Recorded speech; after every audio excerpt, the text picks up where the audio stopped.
Saludos hermanos, me da mucho gusto saludarlos. Espero que todos estén teniendo un muy feliz sábado. Estamos muy contentos de poder estar compartiendo el día de hoy este mensaje.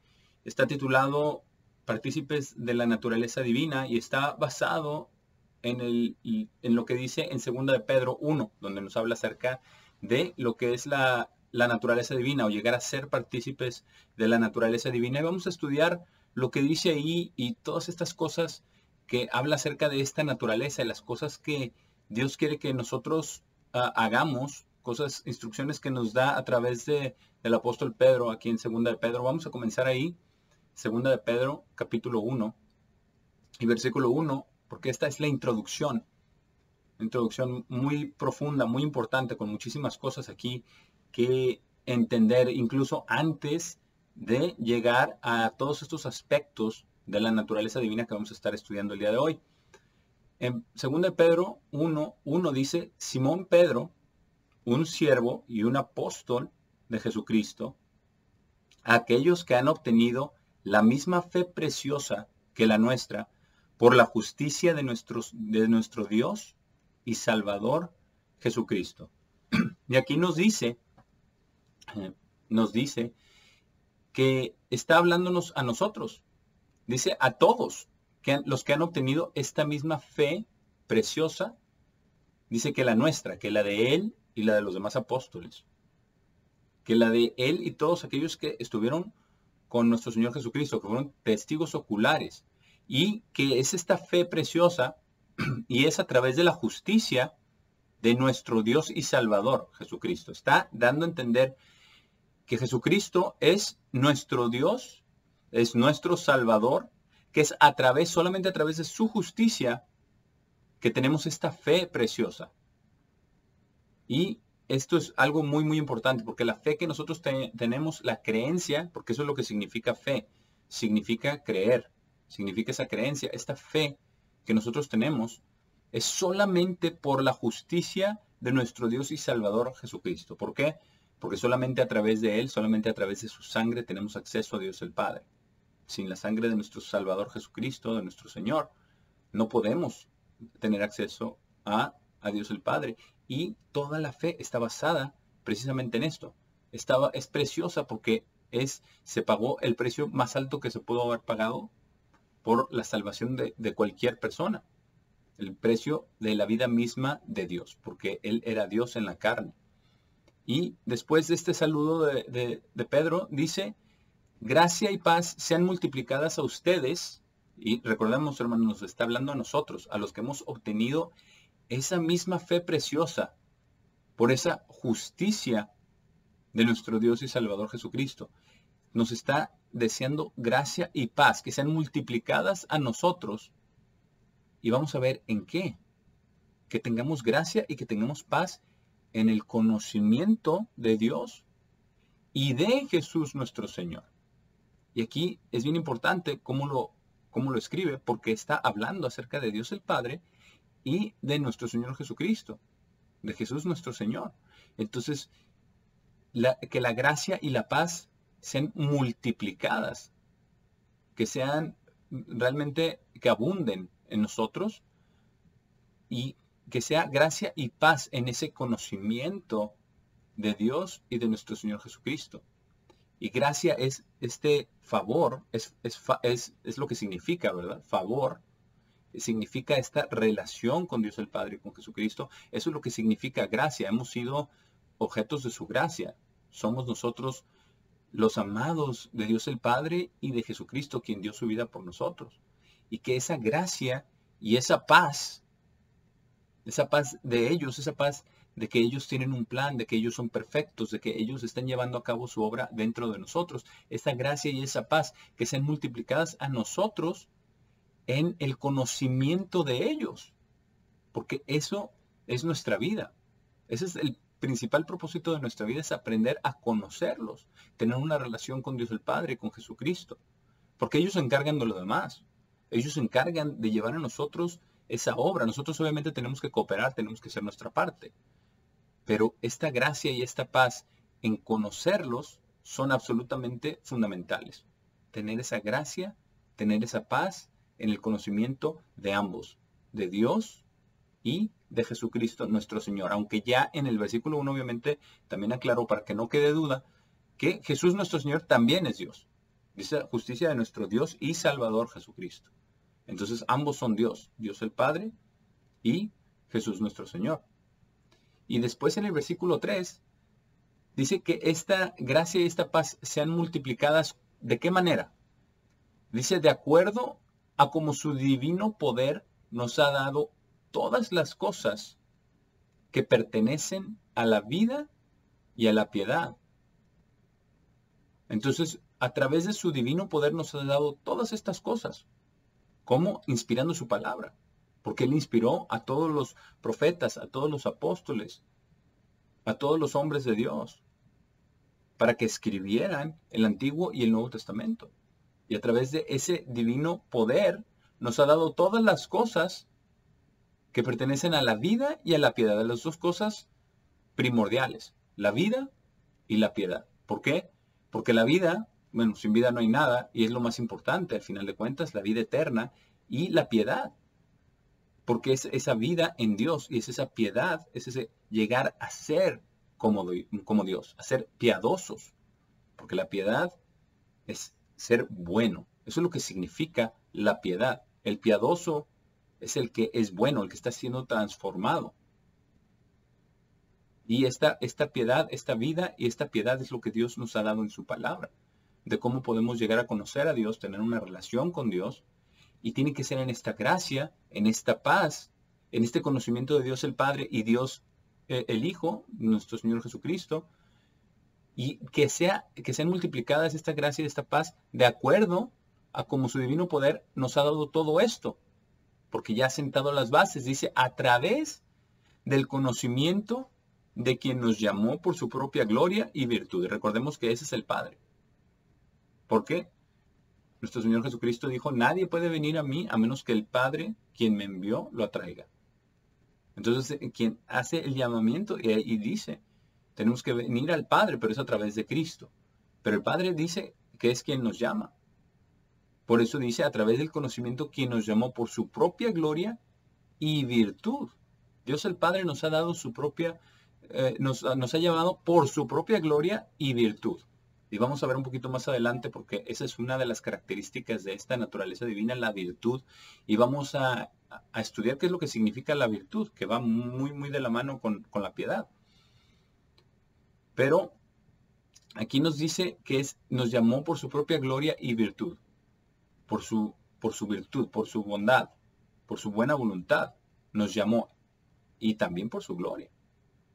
Porque el propósito es llegar a glorificar a todos sus hijos en la resurrección. Ese es el propósito que Dios tiene para todos aquellos que hemos sido llamados a este camino de vida. Entonces, esta introducción es bastante profunda porque primero se dice a quién se dirige, que es a todos nosotros. Y que hemos obtenido esa misma preciosa fe a través de la justicia de Dios, de la justicia de nuestro Dios y Salvador Jesucristo. Después habla acerca de esta gracia y paz que sean multiplicadas, porque ellos nos han dado absolutamente todo, porque nos han llamado de acuerdo a su virtud, de acuerdo a su gloria, a su virtud, a la piedad. Nos han dado todas esas cosas. Y dice, a través de la cual Él nos ha dado las más grandes y preciosas promesas, que a través de ellas ustedes pueden convertirse en partícipes de la naturaleza divina. Porque ¿qué promesa hay más grande que llegar a ser parte de la familia de Dios? Realmente no hay promesa más grande. No hay promesa más grande que uno pueda imaginarse. Porque incluso el llegar a ser un hijo de Dios en su reino, dice la palabra de Dios que son cosas que no han subido en el corazón del hombre, que ojo no vio ni oído oyó, ¿verdad? Como dicen Corintios, pero aquí dice que nos ha llamado a este plan maravilloso, este camino de vida, y nos ha dado las más grandes promesas, y son preciosas. dice para que nosotros, dice ustedes, volviendo al versículo 1, ¿verdad? Aquellos que han obtenido esa misma fe preciosa que la de los apóstoles. Somos nosotros. Es usted y soy yo. Para que nosotros, dice, para que ustedes puedan convertirse en partícipes de la naturaleza divina. Pero para poder compartir, para poder ser partícipes de esta naturaleza divina, para ser convertidos verdaderamente, toma tiempo y es un proceso bastante largo y bastante intenso. Y Dios quiere que seamos partícipes, que cooperemos con Él en este proceso. Y lo primero de lo cual Dios nos saca, y también esto es un proceso, dice, habiendo escapado de la corrupción que está en el mundo a través de lujuria. Entonces, cuando Dios nos llama, nos salva del mundo en el que estábamos, nos salva de esas circunstancias en nuestra mente, en nuestro corazón, de ese pecado que reinaba sobre nosotros. Y entonces nos ha hecho escapar de esa corrupción que está en el mundo a través de lujuria, porque a través de sus mandamientos nos dice, no codiciarás, no tendrás esa lujuria, no cometerás adulterio, no. Todas estas cosas que vienen a través de la lujuria, del deseo. El deseo de codiciar, el deseo de cometer inmoralidad sexual. Y otras cosas, porque la lujuria envuelve muchísimas cosas. No solamente son esos dos, esos son los más evidentes. Pero también el poder, también la influencia, el prestigio, el honor, todas estas cosas vienen a través de la lujuria. Pero nosotros estamos habiendo escapado de esta corrupción que está en el mundo a través de la lujuria.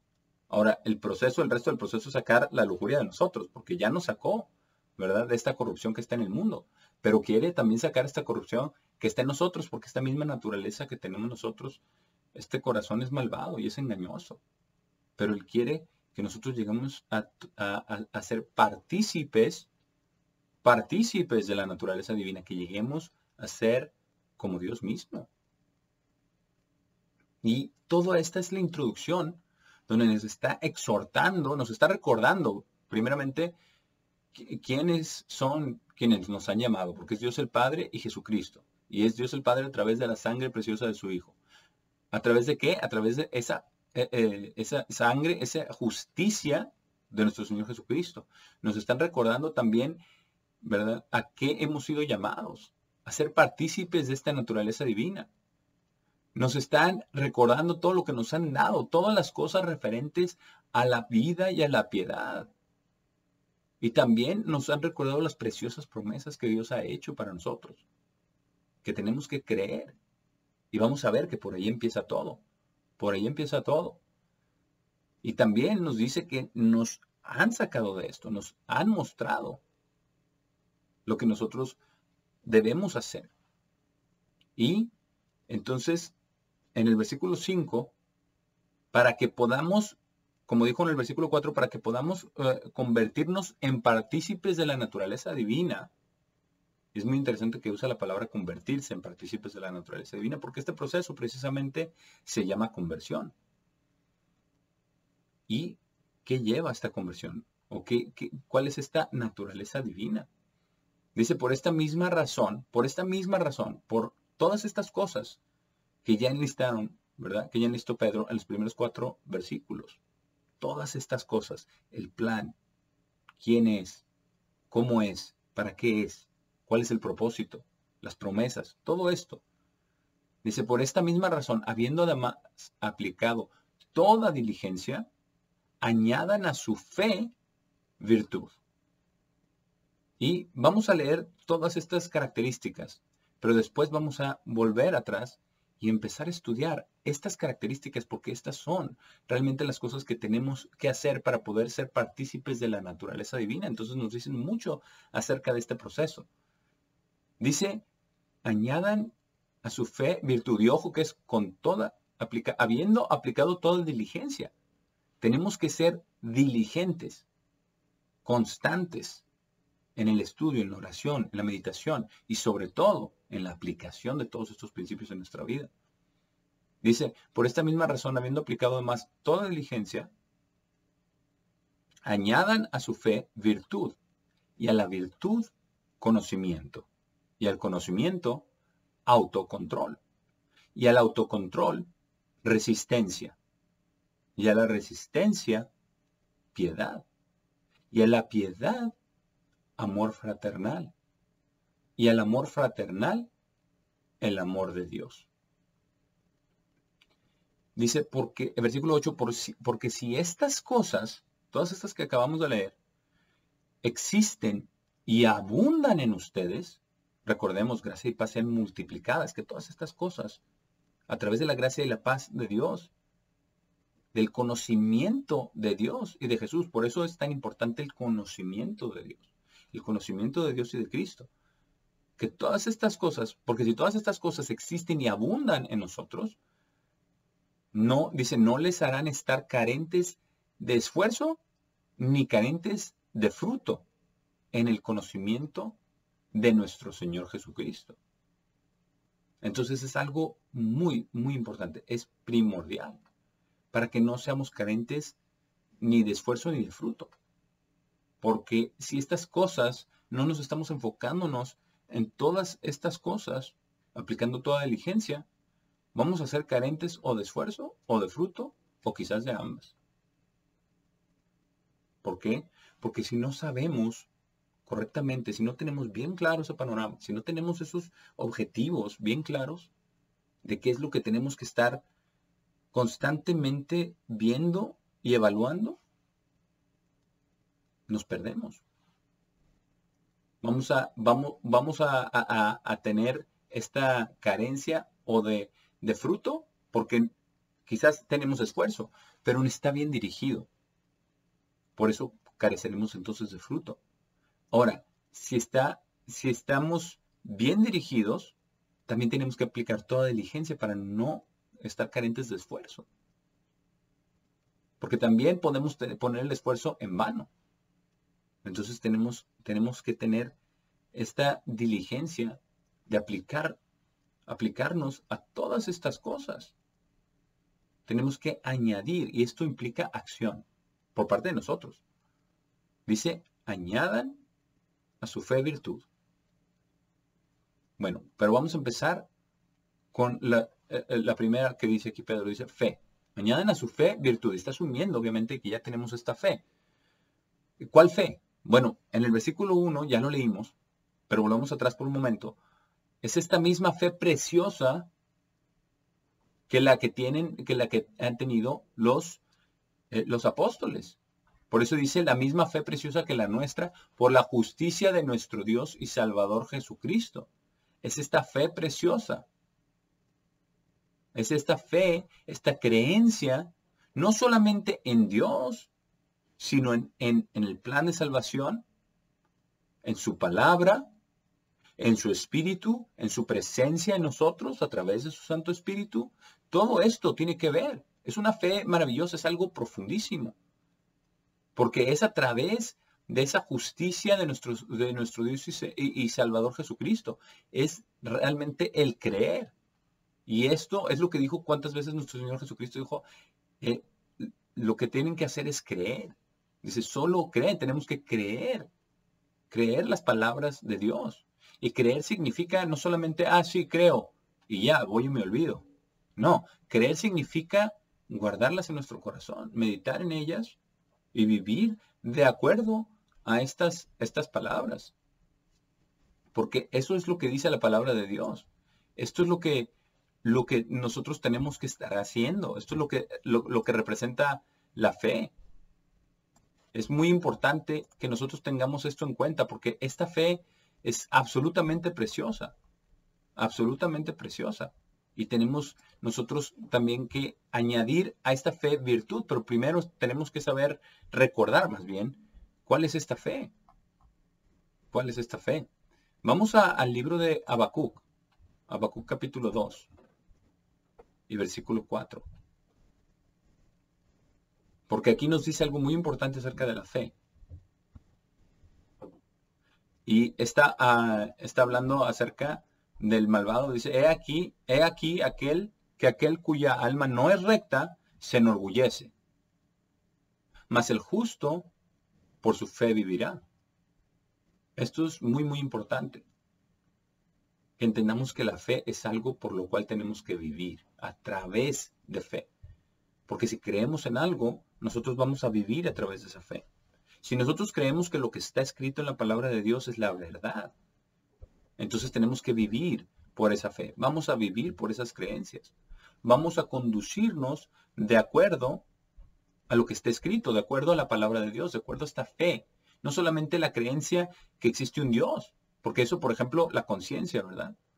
Nos da conciencia de que no debemos ir en contra de lo que dice Dios, porque eso le desagrada, porque Él escribió sus mandamientos, sus estatutos, todas sus ordenanzas. El justo, por su fe, vivirá, y no significa vivirá solamente en el sentido a futuro, vivirá para siempre, sino vivirá ahora por su fe, por su fe. En contraste con lo que dice aquí mismo en este versículo, aquel cuya alma no es recta se enorgullece, se exalta a sí mismo. Mas el justo por su fe vivirá. Y esto no parece contraste, porque nosotros no pensamos a menudo acerca de la fe como lo opuesto del orgullo, pero en realidad lo es. Porque al creerle a Dios, creer a Dios, tener esa fe en Él, acercarnos a Él, nos vamos automáticamente a poner en nuestro lugar. Al entender, a ver lo grande que es Dios, lo grandioso, lo perfecto, lo recto y qué lejos nosotros estamos de ese estándar en realidad. Porque no hay que engañarnos a nosotros mismos. Hay que vivir con fe, pero también acercarnos a Dios para realmente tener los pies sobre la tierra y no enorgullecernos. Es muy importante, porque el justo por la fe vivirá. Vamos ahora a Hebreos. Hebreos capítulo 11, obviamente ahí está la definición de la fe, vamos a leerla. Estas ya son escrituras prácticamente de memoria, pero es importante como estamos empezando a estudiar la naturaleza divina y estas características que tenemos que hacer, aplicando toda diligencia. Dice que añadamos a nuestra fe virtud, pero vamos a ver qué es la fe y después vamos a ver qué es la virtud y vamos a seguir con las otras características. Aquí en Hebreos 11, versículo 1 dice, ahora fe es la sustancia de cosas esperadas, la sustancia de lo que está hecho, la sustancia de cosas esperadas y la convicción de cosas no vistas, la seguridad. ¿Por qué? Porque no podemos ver a Dios, no podemos ver su reino, pero sabemos que su reino viene. Sabemos que su reino existe y que va a venir a la tierra. Sabemos que Dios existe y que va a venir nuestro Señor Jesucristo a la tierra y también Dios el Padre va a venir a la tierra. No a esta, ¿verdad? A los cielos nuevos y a la tierra nueva, pero va a venir. Y esta es la convicción de las cosas no vistas. Y dice en el versículo 2, porque por esta clase de fe, los ancianos obtuvieron un buen reporte. ¿Cuál clase de fe? La fe a través de la cual ellos vivieron, como ya leímos en Habacuc. La fe que tenían en su corazón, la creencia, la firme creencia en Dios, en su palabra, en sus promesas, en su plan, en su fidelidad. Por eso nos dice aquí el principio, ¿verdad? El versículo 3, por fe entendemos que los mundos fueron creados por la palabra de Dios. Y aquí habla de los mundos. ¿Cuáles mundos? ¿Acaso hay otro mundo y vida en otros planetas? Está hablando acerca del mundo espiritual y el mundo físico. Está hablando acerca de el mundo espiritual, los ángeles, ¿verdad? Y también los que se corrompieron, que ahora son demonios. Son mundos, el mundo espiritual y el mundo físico. Dice los mundos, ambos fueron creados por la palabra de Dios. Por la palabra de Dios. ¿Y quién es la palabra de Dios? Obviamente sabemos que es nuestro Señor Jesucristo y todo lo que está escrito en la Biblia, porque Él lo inspiró.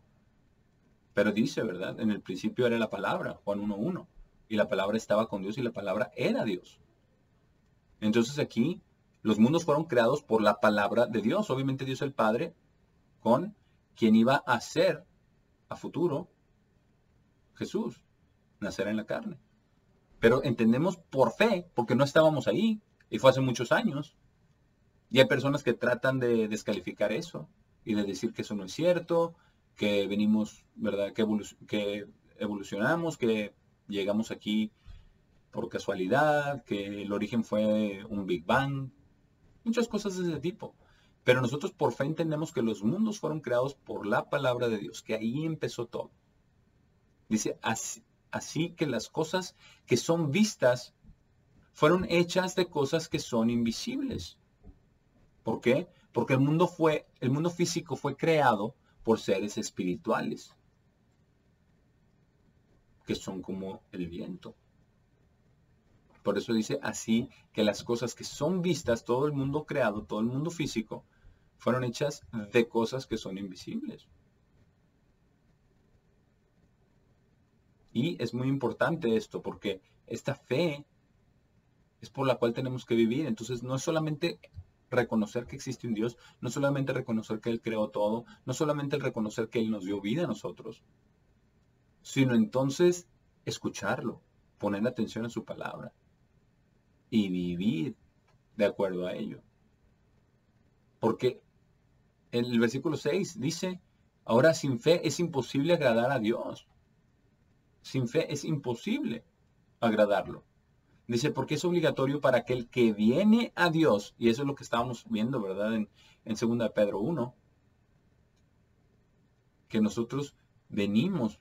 Lo importante es que nosotros vengamos para conocer a Dios el Padre, para conocer a Jesucristo. Y que esa gracia y esa paz sean en el conocimiento de ambos. Porque es obligatorio para aquel que viene a Dios creer que Él existe y que Él es un galardonador de aquellos que diligentemente lo buscan. Tenemos que creer en Dios el Padre, tenemos que creer en Jesucristo. Y que eso es lo que ellos van a hacer. Van a galardonar a aquellos que diligentemente, ahí está esta palabra de nuevo que mencionó Pedro, ¿verdad? Aplicando toda diligencia. Pero eso dice, aquellos que diligentemente lo buscan. Es muy importante. Vamos ahora, aquí el siguiente capítulo, aquí Hebreos 12. Hebreos 12, versículo 1.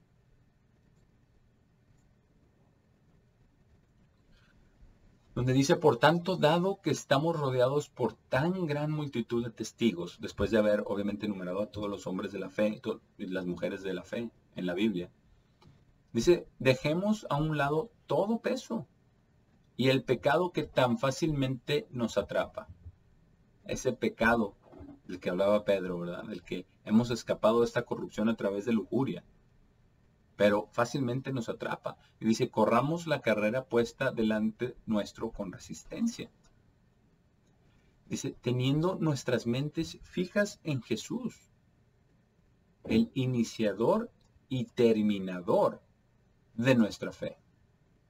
O de fe, porque nuestra está en itálicas. Pero es teniendo nuestras mentes fijas o estando fijos en Jesús, el iniciador y terminador de nuestra fe. ¿Cómo es el iniciador?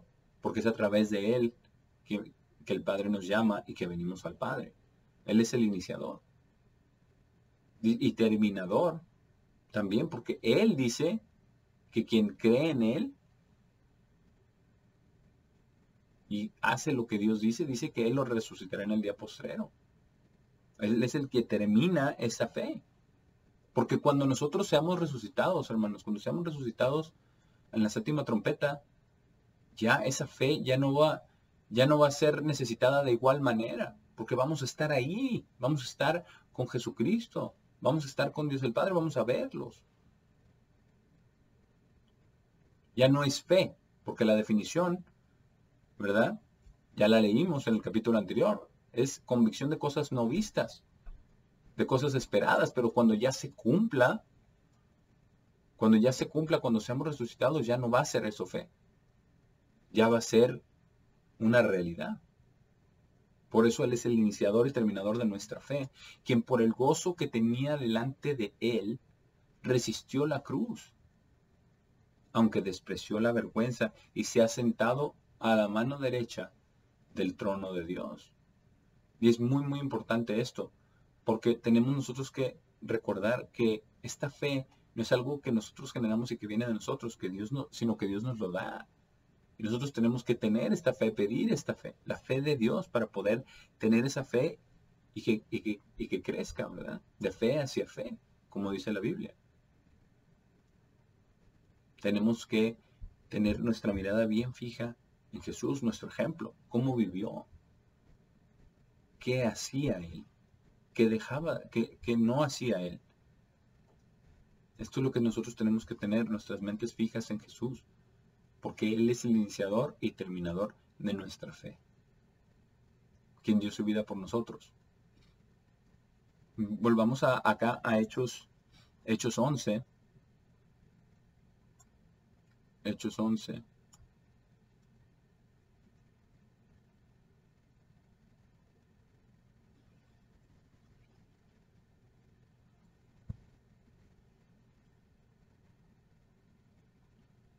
Perdón, Marcos 4. Vamos a Marcos 4.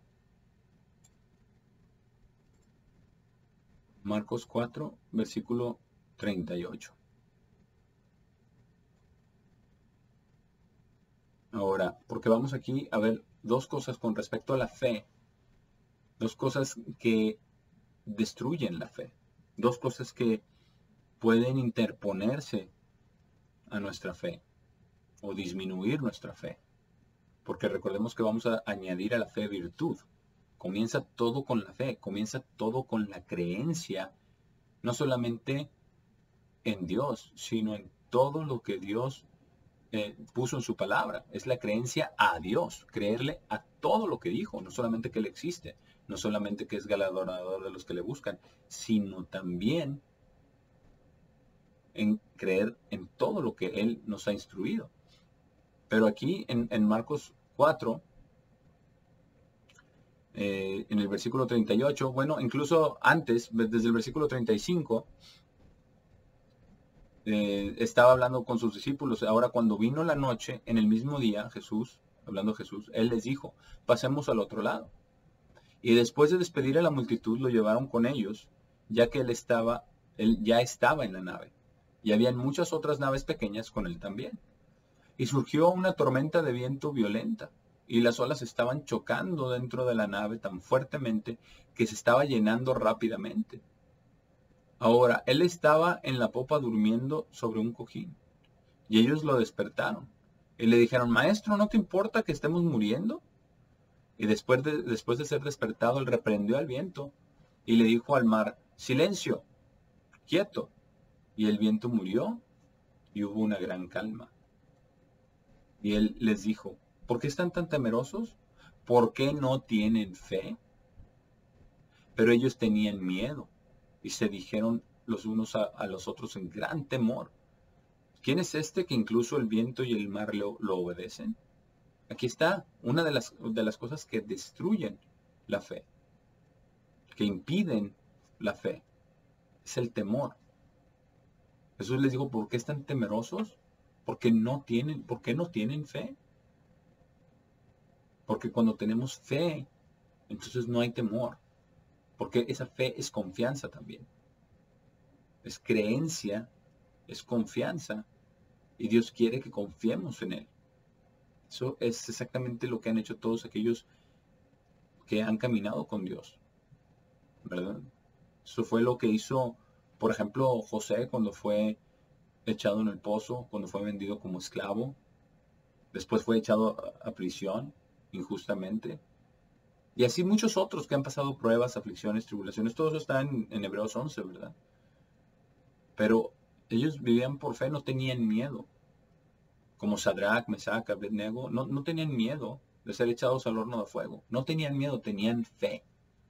Y esa es la fe que Dios quiere que nosotros tengamos, que usted y yo tengamos. Entonces no hay que tener miedo, sino tener fe. Vamos a Mateo 21. Mateo 21. Simplemente para estudiar un poquito acerca de una de las otras cosas que también destruyen la fe. Mateo 21, versículo 20. Y esto es cuando nuestro Señor Jesucristo pasa y no encontró higos en la higuera y después maldijo a la higuera. Y después pasaron, esto fue en el versículo 19. Vamos a leer desde el versículo 19. Dice, viendo una higuera por el camino, vino a ella, pero no encontró nada en ella excepto hojas solamente. Y él, Jesús, le dijo, que nunca más haya fruto de ti para siempre. Y la higuera se secó inmediatamente. Y versículo 20, y después de verla, los discípulos estuvieron asombrados, diciendo, ¿cuán rápido se ha secado la higuera? Entonces, ahora, si ponemos los otros evangelios juntos, esto fue la siguiente mañana. Se secó rápido, pero no fue así instantáneo. Pero los discípulos estuvieron asombrados diciendo cuán rápido se ha secado la higuera. De igual manera, de un día para otro fue muy, muy repentino. Entonces Jesús respondió y les dijo, verdaderamente les digo, si ustedes tienen fe y no dudan, no solo harán el milagro de la higuera, sino que incluso si le dicen a esta montaña, ser removida y echada dentro del mar, acontecerá. Muy importante. Dice, si tienen fe y no dudan, porque la duda es el enemigo de la fe. Y ese es exactamente lo que quiere Satanás, que nosotros dudemos. Ese es exactamente lo que le dijo a Adán y Eva. Causó duda, diciendo mentiras.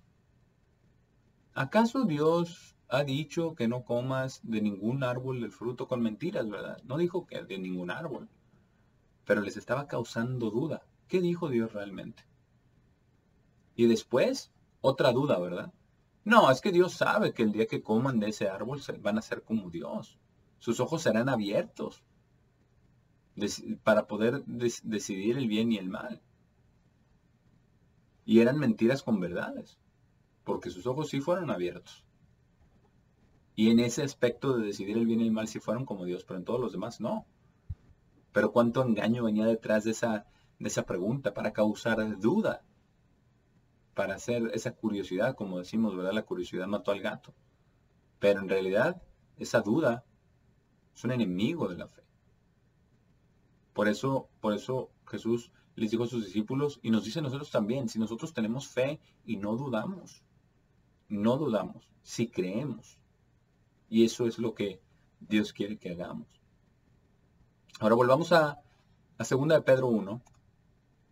2 de Pedro 1, versículo 5. Porque aquí dice, como ya leímos, ¿verdad? Añadan a su fe virtud. Ahora, ya tenemos establecido lo que es la fe. Que al final de cuentas, todo está establecido en fe. Va a llegar algún momento en que nuestra fe va a ser cuestionada, si es que no ya ha sido varias veces. Pero va a seguir siendo cuestionada nuestra fe, lo que creemos. Pero de verdad, las cosas, ¿verdad? Las cosas que están escritas en la Biblia, ¿de verdad se va a acabar el mundo? ¿De verdad va a haber un falso profeta? ¿De verdad va a haber un gobierno mundial? ¿De verdad va a regresar nuestro Señor Jesucristo? Todo esto van a ser ataques, preguntas del enemigo, quizás a través de seres queridos, de otras personas, a nuestra fe. ¿De verdad existe un Dios? ¿De verdad vale la pena seguir sus caminos?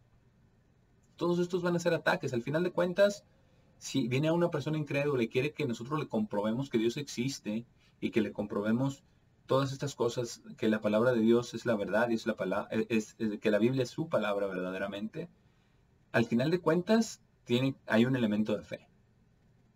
Y tenemos que tener esa fe. Y la fe precisamente no está sostenida en evidencia, porque es fe. Es esa creencia de lo que no se ve, de lo que no ha ocurrido. Pero nosotros tenemos entonces ahí, con esa base de la fe, entonces añadir a esa fe virtud. Ahora, ¿qué es la virtud? La virtud, la palabra en el griego es arete, y es un curso virtuoso de pensamiento, una manera de pensar, una manera virtuosa que es buena, esa es la virtud, de pensar, de sentir, de hacer, es una bondad moral. Así está definida la palabra que se traduce aquí como virtud, arete. ¿Verdad? Esta palabra virtud está solamente 7 veces en la Biblia. Entonces vamos a algunas escrituras que hablan acerca de la virtud para ver qué dice Dios acerca de la virtud. Vamos primero a Romanos 7. Romanos 7. Porque esto realmente aquí en estos versículos no dice precisamente virtud, pero está prácticamente definiéndola. Esta virtud es una bondad moral. Es este deseo, este sentimiento, esta acción de hacer el bien. Porque, por ejemplo, un virtuoso del piano, una persona virtuosa, es una persona que tiene esa habilidad de tocar el piano bien. No solamente bien, sino maravillosamente. Eso es una virtud. Una virtud es algo especial, algo bueno. Y aquí en Romanos 7, el apóstol Pablo prácticamente está definiendo esta virtud y nos explica el conflicto que tenemos nosotros. ¿Por qué no todos somos virtuosos? ¿Por qué no tenemos esta virtud todo el tiempo, en todas las cosas? Nos dice en el versículo 18, dice, porque entiendo plenamente que no está viviendo dentro de mí, esto es, dentro de mi ser carnal, ningún bien.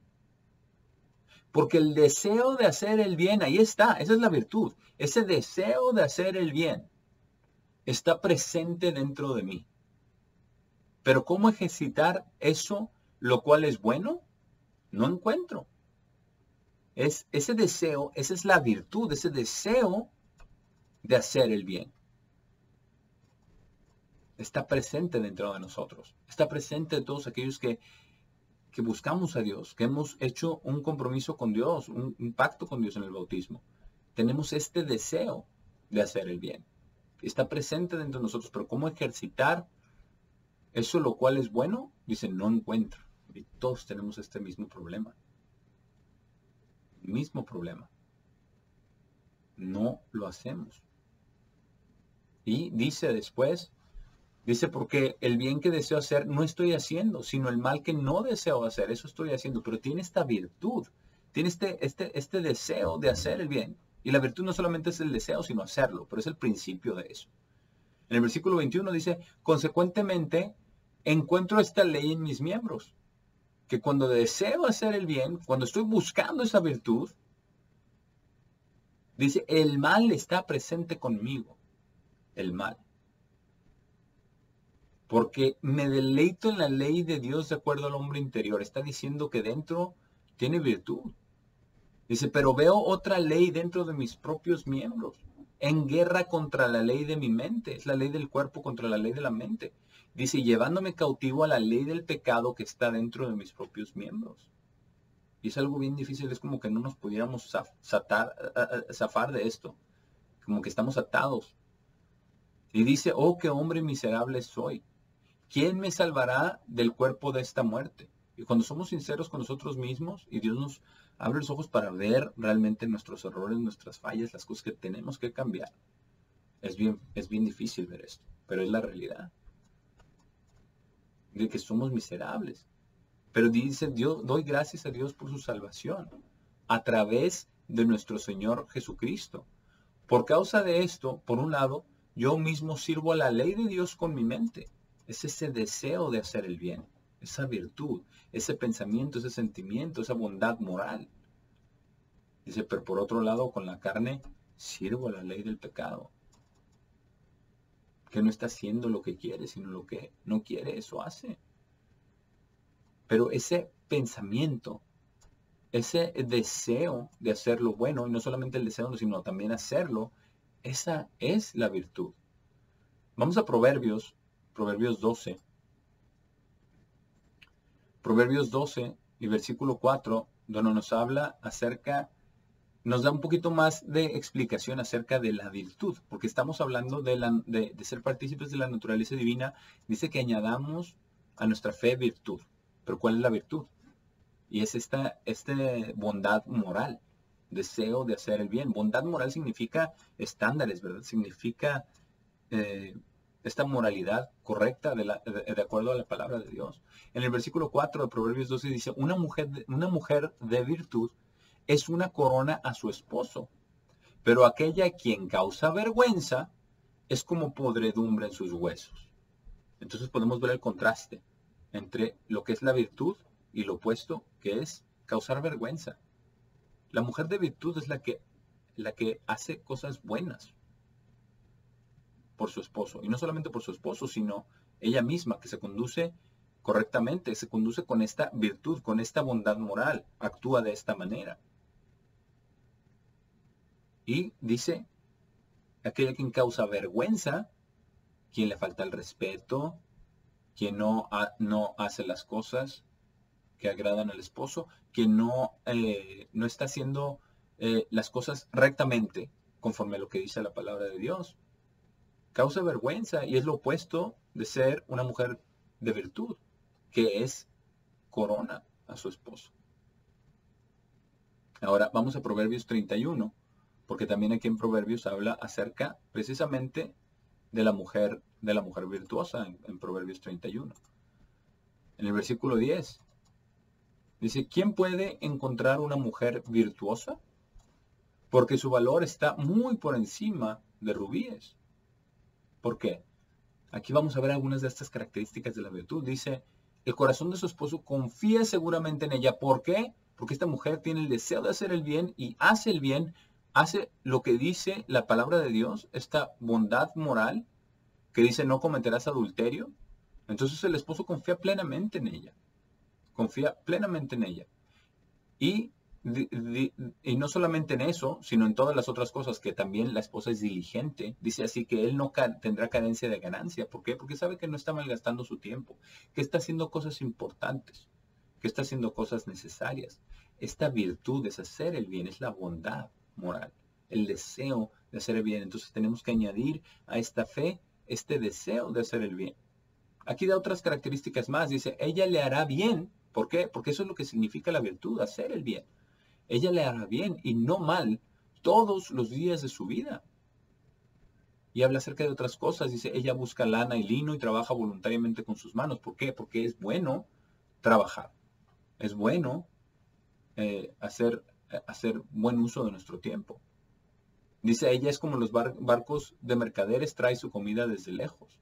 También se levanta mientras es aún de noche y da comida a su hogar y una porción a sus criadas jóvenes. Considera un campo y lo compra, con el fruto de sus manos planta un viñedo.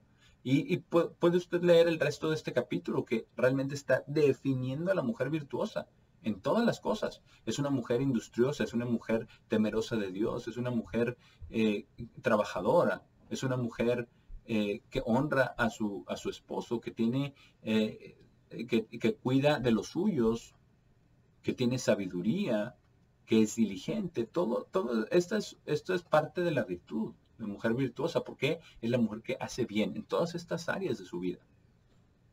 Entonces, esta es la virtud, esto es lo que nosotros tenemos que añadir a nuestra fe. Vamos a Filipenses 4. Filipenses 4.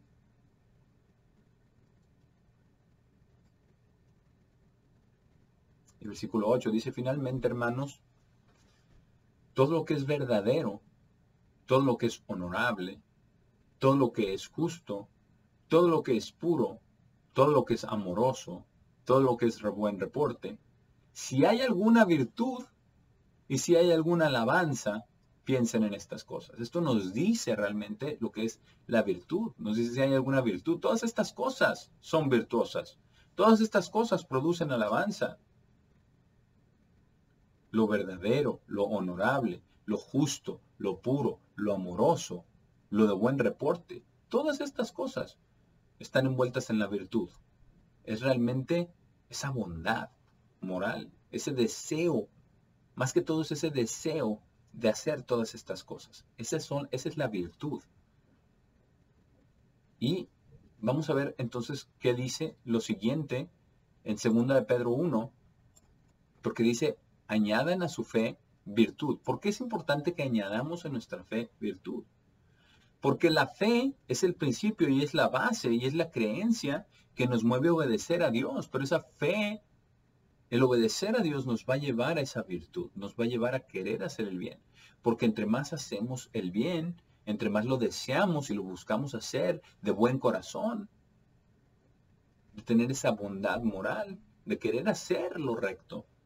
Como el apóstol Pablo decía, en nuestra mente, aunque sea en nuestra mente, esto nos va a llevar a agradar a Dios, al añadir a nuestra fe virtud. No es solamente fe, creer y punto, sino nos va a mover a actuar. Y actuar de acuerdo a un buen corazón, a un buen deseo de hacer lo recto. Esta es la virtud. Nos dice entonces, añadan a la fe virtud y a la virtud conocimiento. ¿Por qué nos dice que añadamos a la virtud conocimiento? Que no ya es sobreentendido, porque si tenemos fe y le creemos a Dios y creemos todo lo que está escrito en su palabra, ¿qué no es ya eso el conocimiento?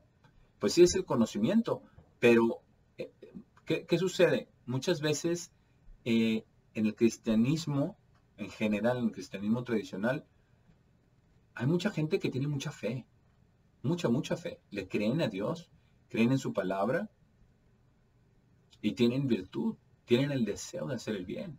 Por eso hay muchas obras de caridad, muchos proyectos, ayudan a mucha gente. ¿Por qué? Porque tienen mucha fe y tienen mucha virtud. Pero ¿qué hay que añadir a esa fe y añadir a esa virtud? Hay que añadir conocimiento. Y el conocimiento viene de la palabra de Dios. Y Dios es quien nos da conocimiento. Vamos a Jeremías 4. Porque aquí tiene mucho que ver, están muy ligados el conocimiento, no solamente conocimiento abstracto, no solamente el conocimiento de lo que dice, por ejemplo, en los mandamientos, estatutos y ordenanzas en la palabra de Dios, sino es como ya leíamos en 2 Pedro 1, que la gracia y paz sean multiplicadas a nosotros en el conocimiento de Dios y de nuestro Señor Jesucristo. De conocerlos a ellos, ese conocimiento, no solamente el conocimiento de sus mandamientos, del sábado, de las fiestas, de los alimentos, de los diezmos, no solamente ese conocimiento, sino el conocimiento de ellos mismos. En Jeremías 4:22, veamos lo que dice Dios acerca de su pueblo Israel. Dice, porque mi pueblo es tonto, no me han conocido. No está diciendo, no han conocido las obras que hice, sí las conocieron, las vieron, estuvieron ahí. Ahí estuvieron cuando Dios partió el mar rojo. Ahí estuvieron con las plagas y les dijo que les dijeran a sus hijos, a los hijos de sus hijos. Obviamente no lo hicieron, pero dice, no me han conocido a Él. No me han conocido. Son hijos estúpidos y no tienen entendimiento. Son sabios para hacer el mal, pero para hacer el bien no tienen conocimiento. Entonces, si nosotros vamos a tener esta fe y añadir virtud, tenemos que añadir a esta virtud conocimiento. Por eso es el siguiente paso. Porque no es solamente el deseo de hacer el bien, no es solamente el tener una fundación y ayudar a muchas personas con necesidades. Eso es importante y hay que hacerlo. Pero tenemos que añadir a esa virtud, tenemos que añadir ese deseo, el conocimiento, y darnos cuenta de lo que Dios realmente desea en nosotros. Más que todas las obras exteriores, sino el corazón. Desea que nosotros lleguemos a conocerlo a Él directamente. Y que seamos sabios para hacer el bien, para hacer lo que le agrada a Dios. Dice, pero para hacer el mal eran sabios, sabían. Las mañas se las inventaban. Es más, cosas dice Dios que ni siquiera Él se imaginó. Como llegaban a quemar a hijos e hijas a los demonios.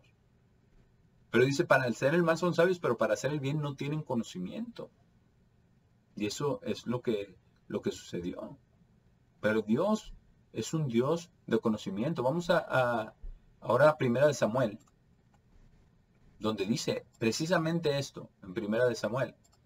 Y obviamente esto fue inspirado por Dios. Este es el cántico de Ana, la madre de Samuel. Cuando Ana oró, ¿verdad? Regocijada por lo que había hecho Dios por ella. Y aquí dice en el versículo 3 de 1 Samuel 2. Dice, y es interesante porque esto es muy parecido a lo que leímos antes, ¿verdad? En Habacuc. que el malvado se enaltece. Dice, no multipliquéis palabras de grandeza y altanería. Cesen las palabras arrogantes de vuestra boca, porque esto va en contra. Dice, porque el Dios de todo saber es el Eterno. Y a Él le toca pesar las acciones. Y es que Él es de todo saber, ¿verdad? En otras versiones dice, porque Dios es un Dios de conocimiento. Es un Dios de todo saber. Él todo lo sabe, Él todo lo entiende, pero es un Dios de conocimiento. Porque Él conoce y puede ver a todas las personas. Él es de todo saber, Él sabe todo lo que hacemos. Y Él sabe todo lo que necesitamos también. Y esto es lo que Dios quiere. Que lo conozcamos. Oseas, vamos a Oseas 4. Oseas 4. Porque aquí hay cosas muy, muy importantes acerca del conocimiento. Pero como ya hemos mencionado antes, es el conocimiento de Dios. Oseas 4, versículo 1 dice, oigan la palabra del Señor, hijos de Israel, porque el Señor tiene una controversia con los habitantes de la tierra. Y esto es lo que dice Dios, esta es la controversia. No hay verdad, ni misericordia, ni conocimiento de Dios en la tierra. Y no es esto muy cierto el día de hoy, hermanos. Muy, muy cierto. ¿Cuántas personas que creen en Dios, que profesan tener una relación con Dios, pero no hay conocimiento de Dios? ¿Cuántas personas que creen en Dios, creen también que hay un infierno en el cual los malvados van a ser echados y van a estar ardiendo ahí para siempre, nunca van a morir, van a ser castigados eternamente? Por ejemplo, eso es un ejemplo solamente, de cómo no hay conocimiento de Dios en la tierra, porque eso no es lo que dice la palabra de Dios. ¿Cuántas personas creen que Dios es 3 en 1, que es una Trinidad? Cosa que la palabra de Dios no dice. ¿Cuántas personas hay que dicen, verdad, ya saliéndonos un poquito del cristianismo tradicional, al judaísmo, verdad, que Dios solamente es uno, y niegan a nuestro Señor Jesucristo? ¿Cuántas personas hay? Bueno, ya mucho más, ¿verdad? Porque habla de la tierra, que no tienen conocimiento de Dios, que creen en dioses paganos, en imágenes, ¿verdad? En las otras religiones, que realmente no tienen la verdad, porque no hay conocimiento de Dios en la tierra. Pero esto es lo que Dios quiere, es esto. Vamos 2 capítulos más adelante, Oseas 6. Oseas 6 y versículo 6.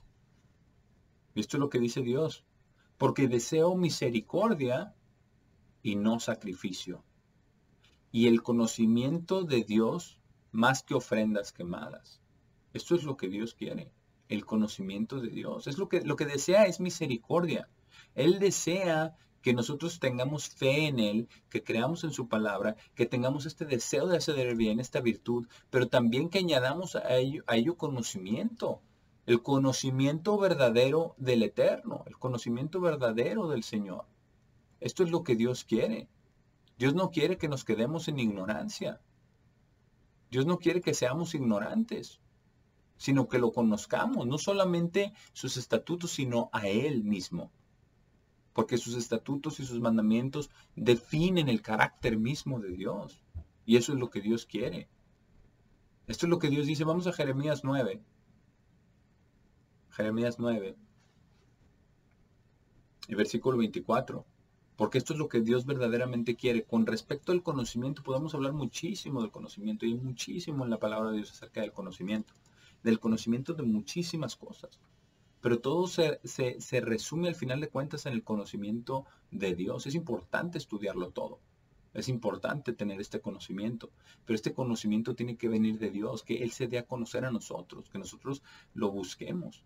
Porque dice, esto es lo que Dios verdaderamente se agrada. Versículo 24, pero el que se gloríe, gloríese en esto, en que me entiende y me conoce. ¿Entiende usted a Dios, hermano? ¿Conoce usted a Dios? En eso estamos. Es lo que Dios quiere que estemos haciendo, que lo estemos buscando con todo el corazón, que estemos buscando entenderlo, que estemos buscando conocerlo cada día. En esto, en que me entiende y me conoce porque yo soy el Señor, ejercitando bondad amorosa, justicia y rectitud en la tierra, porque en estas me deleito, dice el Señor. Por eso nosotros tenemos entonces, como dice el apóstol Pedro en 2 de Pedro 1, volvamos allá, el versículo 5, dice, por esta misma razón tenemos que aplicar toda diligencia. Dice, añadan a su fe virtud y a la virtud conocimiento. ¿Por qué? Porque lo primero es creerle a Dios.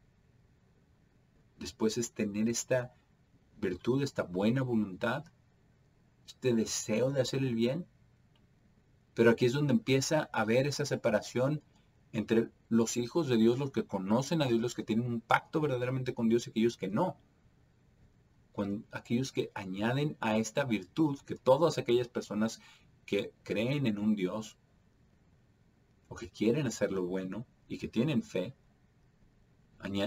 la diferencia empieza con el conocimiento, y después sigue con otras cosas que vamos a ver más adelante. Por el momento lo vamos a dejar aquí. Vamos a dejar con estas 3 cosas para reflexionar acerca de la fe, de la virtud y del conocimiento, y cómo tenemos que añadir a nuestra fe, volver a reflexionar en nuestra fe, pero añadir a esta fe virtud, y a esta virtud conocimiento, porque entonces ya tenemos algo muy en concreto. Tenemos una fe, tenemos un deseo de hacer el bien, tenemos una bondad moral, y entonces tenemos un conocimiento, el conocimiento de la palabra de Dios, el conocimiento de Dios mismo, que es lo que Dios quiere que nosotros lleguemos, al final de cuentas, a conocerlo a Él, a honrarlo a Él, a vivir de acuerdo a sus caminos. Por el momento lo vamos a dejar aquí, y en otra ocasión continuamos con este mensaje de ser partícipes de la naturaleza divina. Espero que todos sigan teniendo un maravilloso sábado. Les mando un gran saludo. Hasta pronto.